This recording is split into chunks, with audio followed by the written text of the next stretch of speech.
Hi, welcome back to my channel, and this is a sound off from Kandi and the gang. So the episode starts with everybody doing their little routine. Brandon was FaceTiming Dom. Brian was talking to somebody. Kandi and Todd were talking, and she was letting him know how, some of the employees had some things to say about them and the restaurant. So Todd is telling Kandi, like, look, the employees need to just do their job. We're doing ours. And as far as I'm concerned, Mr. King Lemon, you be quiet. Because until you get that generator, we won't hear nothing from you. So over at the OLG, Patrick brings Safari by. And he sits at the table directly across from Chandrika's little greeter stand. I don't know what you call it. But they sit right there and they being all cute and kissy face or whatever. And she's vegan, so she don't really eat nothing at the OLG but cornbread. But the cornbread not vegan. And production makes sure to point out that it's not, I guess. But anyways, he's just doing all this little cutesy stuff. And Chandrika, she over there salty. And it's like, girl, didn't you do that exact same thing last episode? You tried it. If you are easily bothered, one should not engage in such behavior. You did it to him last week, and he's getting his get back. So Torin stops by their table, and he's like, hey, what's up? You know, he's being Torin. I love Torin. And Patrick breaks the news to him that he will no longer be decorating his apartment. Safari is going to handle it. And it was so awkward. Like, it was like, you couldn't have told him this another time. It was awkward, but I guess it wouldn't be no show if they're not doing no weird stuff. So anyways, and he was like, well, what about the homewarming party? And he was like, yeah, we're not going to do that either because, my girl don't really want nobody knowing where I live. I don't think I'm going to like this Safari girl too much. Like, first of all, you guys are on TV, right? You are aware that you're filming a reality TV show and that this restaurant is a landmark at this point. And he done already told everybody that he lives directly across the street from the restaurant. The people know where he lives. We all know where he lives. That Safari, I don't know. She ain't too bright, is she? Anyways, at some point, the whole crew gathers at the bar, minus Patrick, and they're all talking about, well, Chandrika's the main one, griping about, he came in here with her and sat right in front of my section where I could see them, and he's doing it to make me mad. And it's like, girl, aren't you engaged? Why do you even care? Stand up! Stand up! But anyways, they're all talking, and Torin, he's upset because he's no longer decorating. Now, I did notice that they were all gathered around the bar. I don't remember if anyone was sitting down, but isn't that frowned upon? Isn't that why y'all suspended Brian? And Brandon, you was right there with them. So everybody leaves, and it's just Dom and Brandon. And eventually, I think he was inviting her to his birthday dinner, and she declined.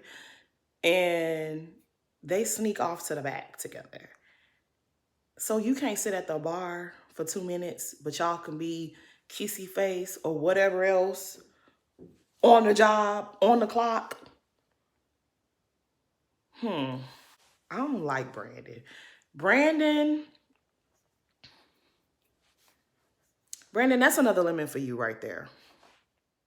So Kandi and Todd meet up at the OLG because they're deciding to have a town hall meeting with the staff, minus Philip, so that everyone could freely speak and say what they needed to say. Because, Kandi's still a little bit, she's feeling away about what Patrick told her Chandrika was saying. So while they're waiting, they're talking. And I don't remember if this was the confessional or if this was while they were waiting to start the meeting. But Todd brings up Philip's role. And he's saying how Philip is not that keen on keeping the people there. He's not going to tolerate a lot of nonsense because we're forcing him to deal with these bad apples, and he would rather just replace the bad apples. But see, I told y'all, or maybe I said it on Twitter, but I feel like Philip sees this opportunity and he's thinking about how he could put himself and his friends on. That's why he want to get rid of everybody over there at the OLG. And I'm going to tell y'all why I think that later on in this episode. But anyways, Todd is Team Philip. And like I said, until you go get that generator, I don't too much care what you think, Todd. So back at Philip's apartment, he and his best friend, I don't remember best friend's name, but best friend is cute.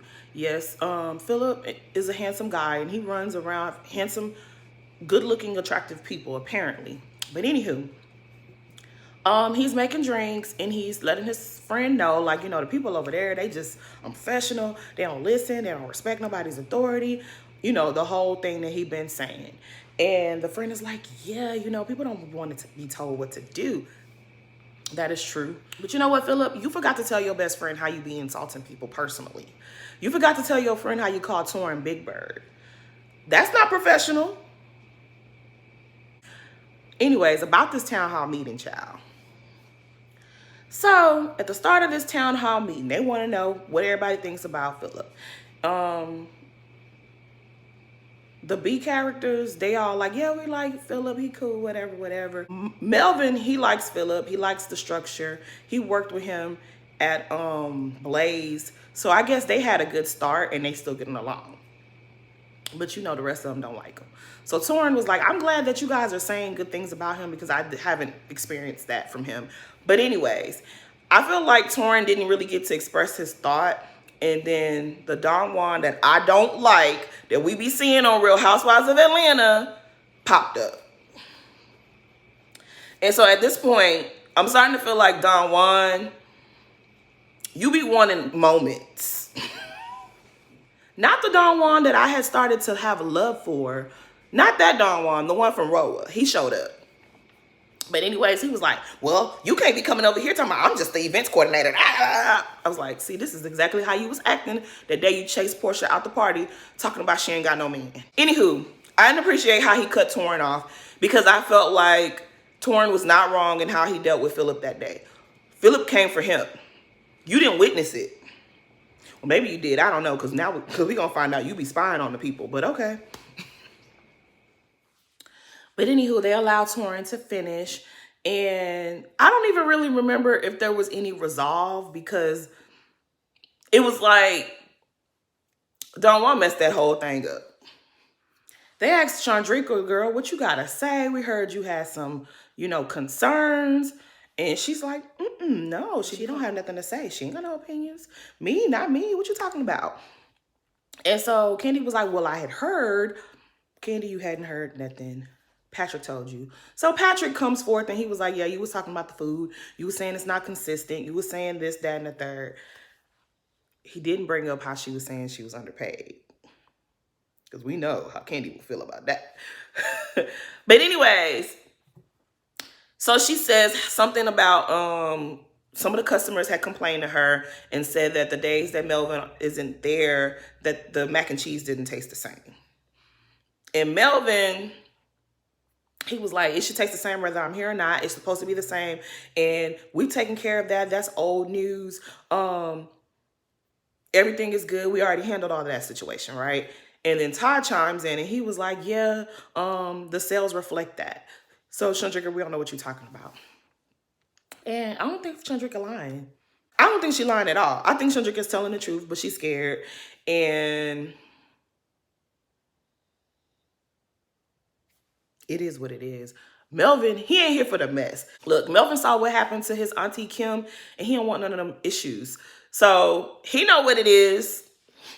Chandrika calls Patrick a dum-dum. And it's like, is he the dum-dum or are you the dum-dum? Because you was talking a lot of noise about his cousin's restaurant. You thought it wasn't going to get back to Kandi? Who's the dum-dum? I'm gonna need you to keep the same energy, girl. Chandrika, I was starting to like you, but I don't like that. We don't need another Eva now. We do not like a backpedaling diva, okay? So I guess Chandrika's in her feelings because she got called out. So now she got a little attitude because one of the other employees said something about she wants to know whose responsibility it is to wipe down the menus. And she was like, you asking this question again and da-da-da-da. And it was just like, girl, when you had the floor, you didn't want to talk. You was acting scary. Let the lady talk. Let them tell her not to ask the same repetitive question. You don't run in nothing over here, girl. But she told the girl. So they was like, well, why you saying that? She need to shut up. Talking about the same old stuff. And so you could tell Kandi wasn't feeling that. And it was just rudeness for no reason. I ain't like that. You get a lemon for that, Chandrika. Actually, you get 2 lemons for that, Chandrika, because you lied. You talk your shit, but you couldn't back it up. You get 3 lemons. You get a lemon for being bothered by Patrick's girlfriend. You get another lemon for not keeping the same energy in front of Kandi and Todd. And you get another lemon for going off and telling that girl to shut up, because that was rudeness for no reason. And we don't need none of that. Torrin tries to swoop in and save her. And he was just like, you asking about menus. And I've seen, like, why everybody just can't wipe it down? If you see the menu, wipe it down. Todd is in agreement. I think we're all in agreement. But I can't even agree with that, because the last episode, that little bar area was nasty. Y'all did not help to clean it up, so don't be trying to talk something different today.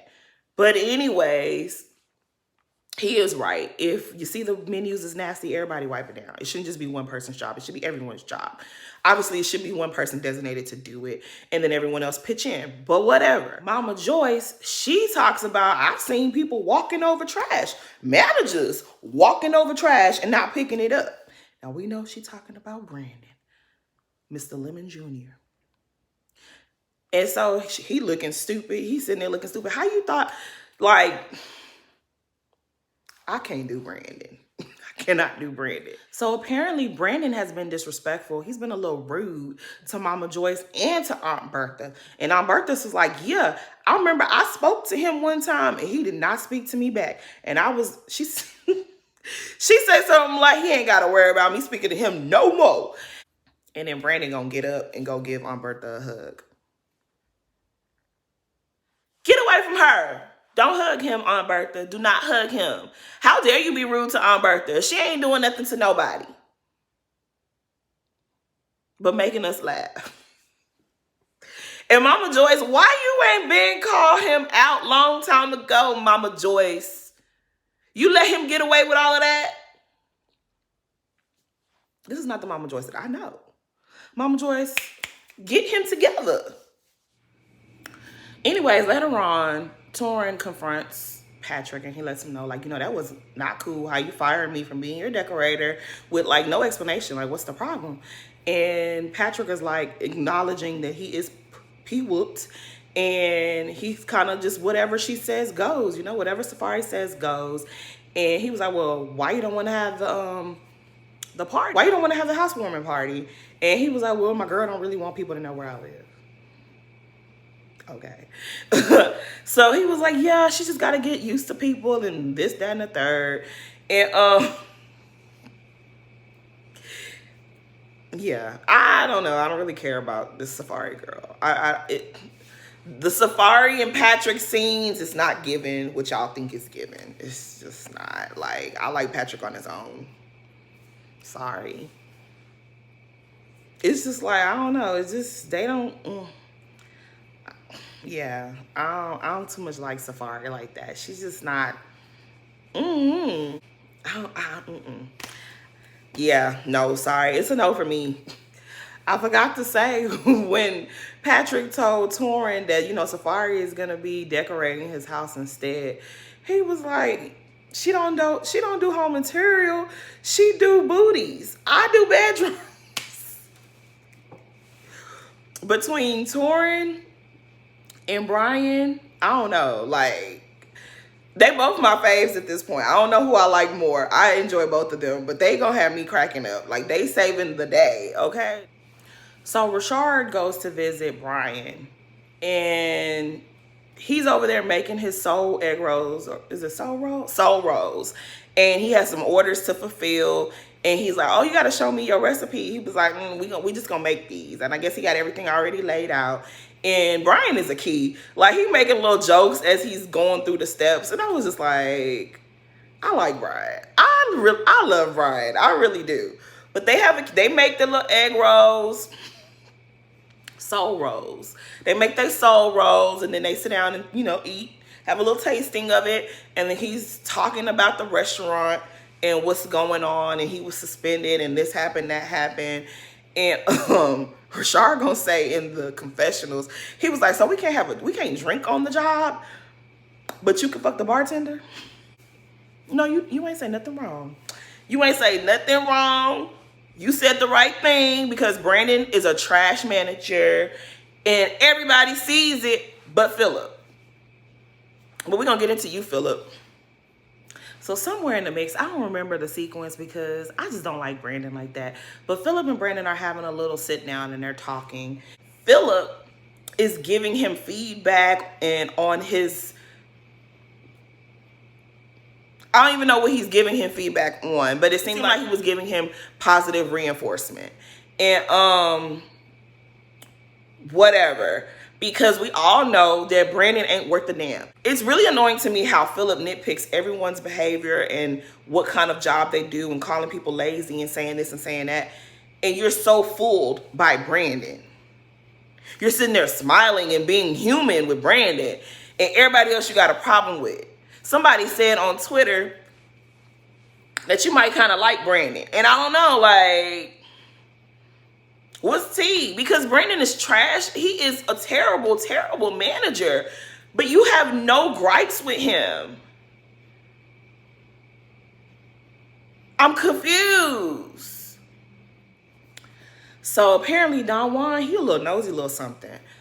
At some point, he said he overheard a conversation, so he decided to check the Ring cameras, and he catches Chandrika talking noise about Kandi and Tide and about the restaurant and all this other. Pretty much, he catches her venting on the Ring camera, and he's listening to it, and he shows the footage to Kandi and Tide. And Kandi and Tide are a big bad.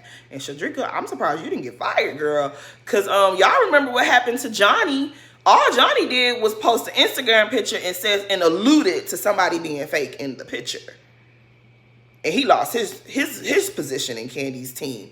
Chandrika, girl, Kandi must really like you. So they decide to have a little sit down with Miss Chandrika and confront her and let her know, like, sister girl, what's good? What's tea? And I don't know if that was real.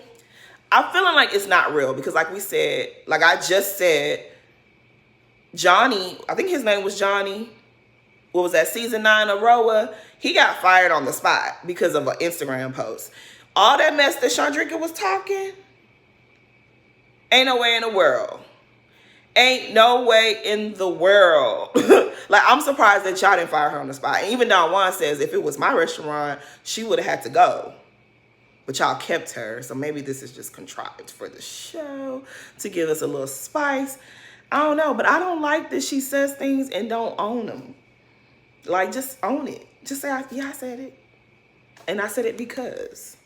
And I said it because. That's why I said it. And this is real. And da-da-da-da-da. Don't be and then, oh, no, I didn't say it. You said it. But anyways, now she's like, I got to go figure out who was running their mouth. Who got my name in their mouth. And you're going to be looking real dumb. You're going to end up looking real dumb. I hope this is fake. Because if this is not fake, you're going to be looking real stupid by the time y'all get to reunion. If y'all have a reunion. Or right about now, when you're watching it back at home, you're going to be feeling real dumb. But anyways, it's Brandon's birthday party. Dominique surprises him and she shows up there and he introduces her to the parentals. And they've been, I don't know. This is a little fake situation as well. Like, they make it seem like they barely dating, but then you go introduce her to your parents, and then maybe it's because I don't like Brandon, so I can't get into him and Dominique being together. I don't know, but this is another relationship. I can take them a little bit more than I could take Patrick and Safari. I could take them a little bit more than I can take the other two. But I don't care about their relationship. I enjoyed Brian and Rashard making egg rolls more than I have the other people. And I don't think they a couple like that. They just homies, right? But that's pretty much all that happened. It was a good episode. Still no word on that generator. So Todd, you will remain King Lemon until further notice. Anyways, that's my sound off. Please like, comment, and subscribe. Thanks for watching.